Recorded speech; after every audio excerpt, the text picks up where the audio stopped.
Hello everybody, I have got a hopefully quick dual wield guide for you. I actually am remaking this because I was extremely unhappy with the last one that I did. Kind of, in the learning process of, switching over to a different computer to do my recording and stuff. So that video was taken a long time ago, but anyways, it was not good. We'll just leave it at that. But anyways, again, so we want to, or I wanted to put a dual wield guide here because I love dual wielding in this game. I'll be honest, I've tried some different builds and I don't know, I like this one the most.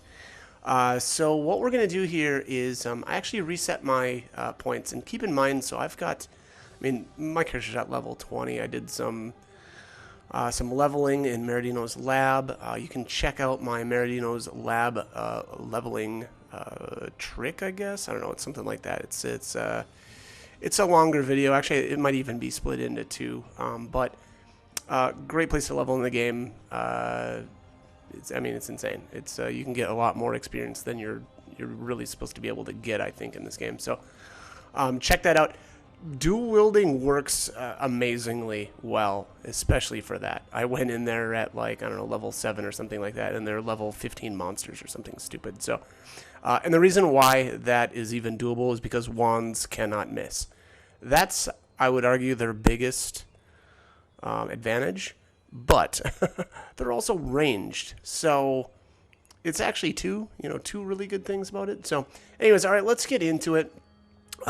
Again, like I said, I already reset my talents and stuff, but and I had some really goofy thing happen here where this armor is not supposed to be equipped still, but if you notice there, it says requires strength 3, armor specialist 3, but I don't know why it stayed on her. Normally that's supposed to drop off into your inventory, but whatever, weird.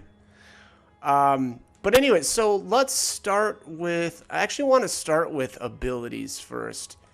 I'll go into attributes and talents afterward, but I think abilities is just more important. And actually, I've got, I need to take this belt off. This belt's got dual wielding on it. And we'll get into that when the time comes. Oh, and then that dropped off my chest piece. Oh, interesting. Okay. So something else was happening there that I wasn't watching. Anyways, I think the most useful, or what you really want to do, is go for dual. So, and keep in mind, this is if you're dual wielding wands. I should just put that out there first. I always dual wield my wands. I don't use a shield. You could, but I just don't. I don't think it's necessary.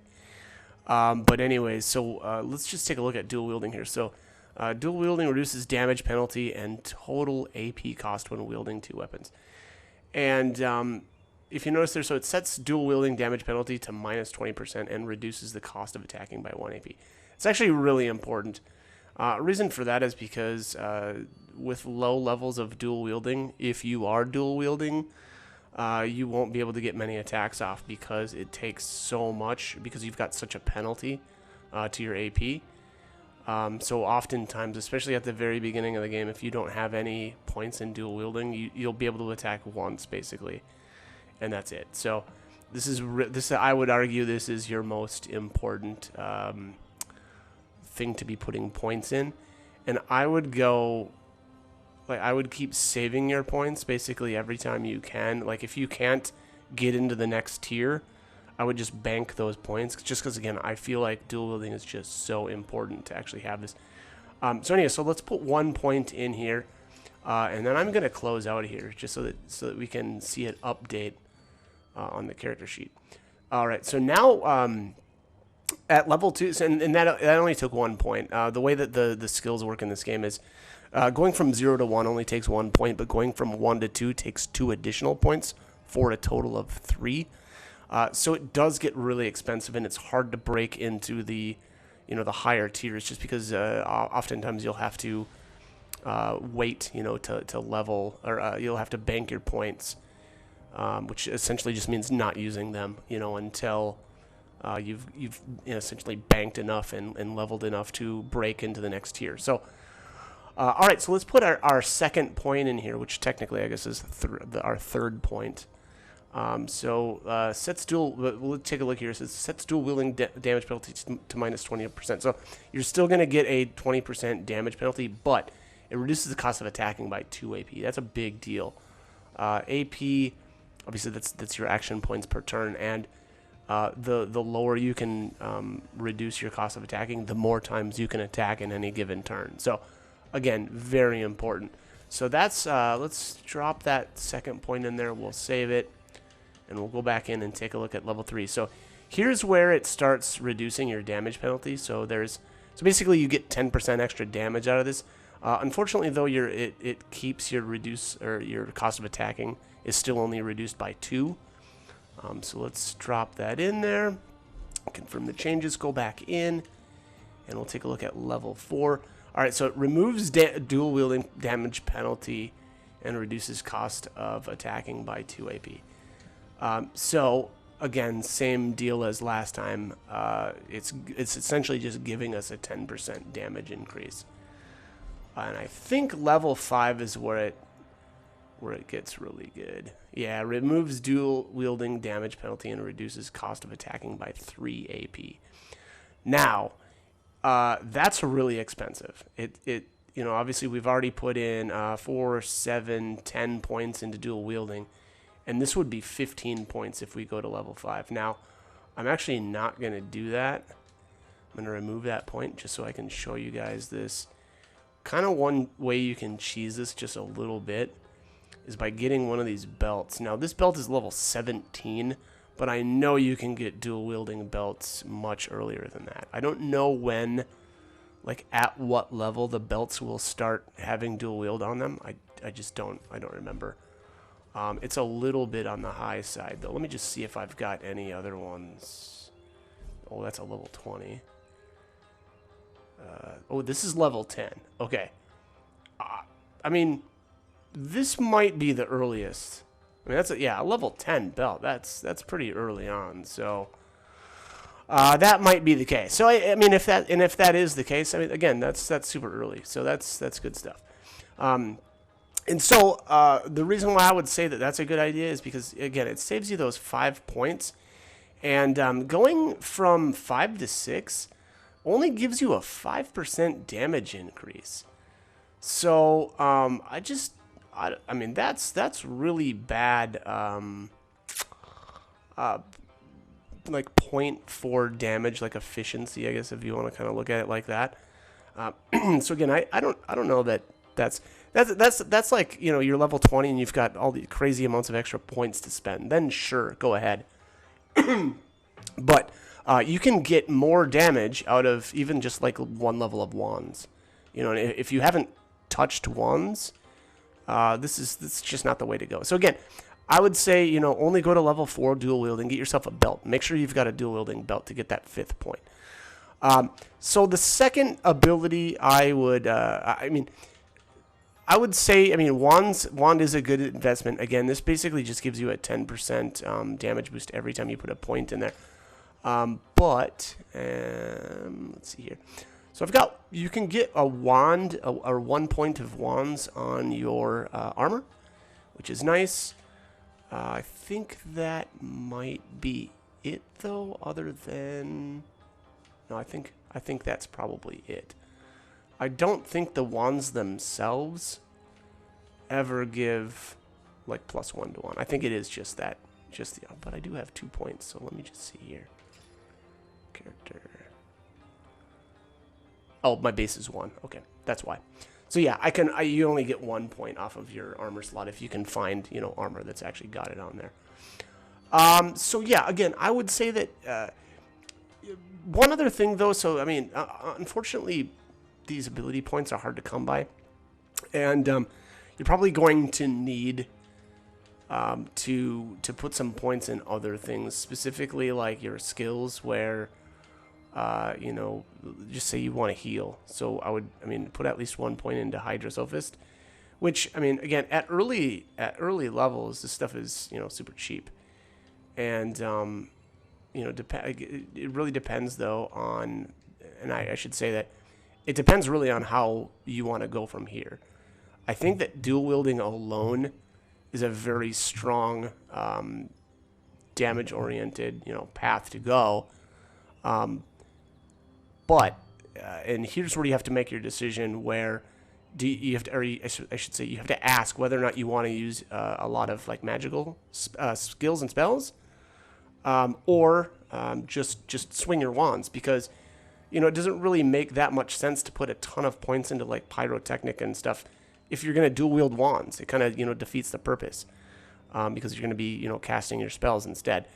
Now, and that's the reason why, or one of the next things that I love about this build so much, is that because I want to do most of my damage through dual wielding, that means I can put my attributes into other things and not use a whole lot of points and abilities though either.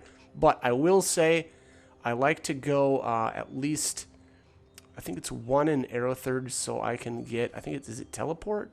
Yes, it's teleport. Yeah. Yeah. Fantastic spell, super useful. I generally put that on every single one of my characters, just because again it is just so useful. The other, and I mean, it's a great spell that works really well with wands too, because wands are ranged, and eventually something is gonna, some monster is gonna make it to you, and into melee range, and oftentimes you can just teleport them back away. So it essentially wastes their whole turn that they move to you, and then you can go back to hitting them with wands again. So that is again 1 point into Aerithurge. That's all you really need. Hydro Sophist, because for healing spells, the base healing spell is really nice. That's over here. Regenerate. So again, really only takes that first level. I love it. And then I do a couple into Witch. Yeah, I've got 2 into Witch. And the reason for that is Rapture is broken. Charm is way too good in this game. It's crazy how good it is. I mean, I won't get into that a whole lot. But the other thing I really like to do is grab these Summon Armored Undead Decapitators. These guys are nuts. They have a chance to knock down, and they crit a lot, and they're semi-tanky. And you only need to get into the Adept, so that's, basically 3 points total into Witchcraft to get those. So, I don't know. That's what I like to do. Now, the only other thing, on this game, I actually do have 1 point into Geomancer. That's because at the beginning of the game, you can summon spiders right away. In later playthroughs, I've gone away from that just because I don't think it's necessary. I usually end up putting, I mean, it's nice having a pet really early in the game, but I just don't think it doesn't end up being necessary. And you can kind of, I mean, they're great, especially if you're just starting the game, because they can absorb a lot of damage. But I'm not going to talk much about the rest of these skills, and even like defense and stuff, just because, this build is really oriented around that dual wielding and just getting a lot of damage out. So let's talk stats. So again, it depends on what you want to do. Do you want to cast spells, or do you want to just attack with your wands? And obviously, my answer is just attack with my wands.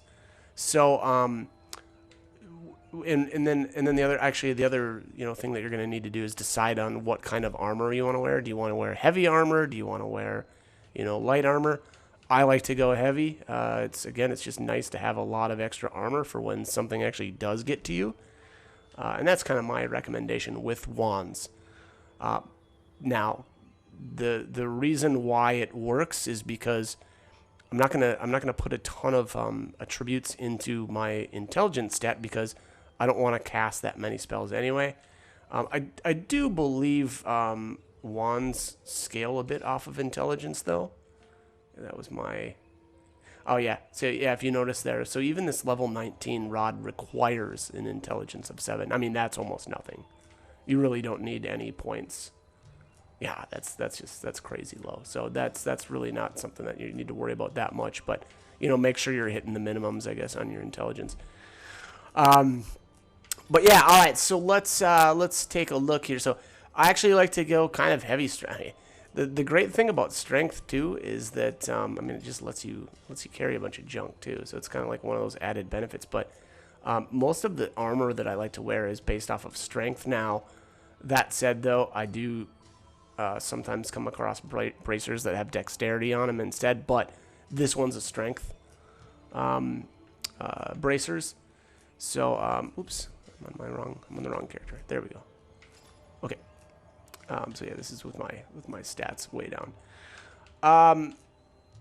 So you know, basically what it kind of boils down to is I put enough points into strength until, or if I need them. If I come across a piece of armor and I don't have enough strength, then I'll drop some points into attributes or into strength. Otherwise, I like to really focus on speed. Speed is just crazy on really literally any character. It affects your movement speed with wands, doesn't matter. I don't move around a whole lot in combat. But how many action points you get in combat, that's huge. That just, you know, the more speed that you have, obviously the more actions that you take in combat, the more damage you put out, the less damage you'll take because you'll kill things faster. I would argue, most important stat in the game. Again, with the intelligence, you know, this is important if you're going to cast a bunch of spells. I don't, so I don't put points in there. And then strength again. I put enough points into strength so that I can, you know, equip my heavier armor, and that's really all you need to know. Talents. Now, actually, I think like some of these, like all skilled up, you can't get right away. Obviously, yes, it requires level 3. So you can't get that right off the bat, but it actually is really nice once you hit that level 3 just to get those extra points. I usually always start out with Know-It-All. Decreases everyone's attitude towards you by 20, but gives you 1 point in intelligence. I usually always start out with that. Reason being, people's attitude towards me doesn't really matter. It affects your like buy and sell point or costs from merchants. But I get to a point where I just use Jahan as my my merchant anyway. So this is just not gonna. I mean, it's not gonna affect anything. It's just it's a great, you know, extra point of intelligence essentially. The other ones that are really important are well, arguable whether or not this is really important, but Parry Master is nice. 10% block chance while dual wielding. I mean, and at dual wielding 4, I mean, I don't want to call it necessarily a no-brainer, but it's great. Walk It Off is nice if you can afford, you know, or if you've got an extra talent laying around. The other ones here, not that one. I'm trying to find it here. Bigger and Better. It's Bigger and Better and all skilled up. So Bigger and Better gives you 1 extra stat, which is nice. Obviously, this talent isn't, you can't get this until you're level 5. So, you know, you can't really count on this right away, but it is nice. And then all skilled up, and we've already been over that. The rest of these, I don't know. I don't have strong feelings about most of these. The one thing I will say, though, is Lightning Rod at the end of the game is just insane. So once you've got enough points, I mean, again, the problem with Lightning Rod is it obviously it takes Arrow Surge 5, so it's going to take you a ton of points to get that, and yeah, I mean it's 15 points that you're going to blow, or that I'm going to blow just to get that, and then we'll have to spend 1 more talent on it, but it is amazing once you actually can afford it, because then you can stand in water and you won't be affected by, like, you know, if someone uses a lightning effect on the water and electrifies it. So it's one of those like utility talents that, you know, once you've got it, it's amazing. And it's, I mean, at this point though, like once you can finally afford that, you're already completely broken. So. So that's about it. That's the dual wielding. Again, just to, you know, wrap it all up. This is how I like to do it. There's obviously tons of different ways that you can build. I just love this one the most. Again, the whole not missing thing, I would argue, is the biggest draw to dual wielding. Followed up very closely by being able to attack things from range. I mean, it's great. I don't, and I mean, I've played through the game quite a few different times, and it's just tough to really bother with anything else once you've tried out this build. The other great thing is, like, you know, you can use some things like, where's Medora here? Medora, there she is. You can use things like, I think, is it Crushing Fist? Yeah, Crushing Fist. You know, if you build strength, Crushing Fist will oftentimes knock down, and you'll get, you know, a bunch of, I mean, well, you'll get decent damage out of this too, you know, because you're building strength. So, that's my take. I love this build again. You know, I don't have a whole lot else to say about it. Hopefully, this was helpful, though, to some people. Give it a try. I mean, absolutely give it a try. It's not going to be for everybody, but I really like it. So, all right, that's all I got. Thanks for watching.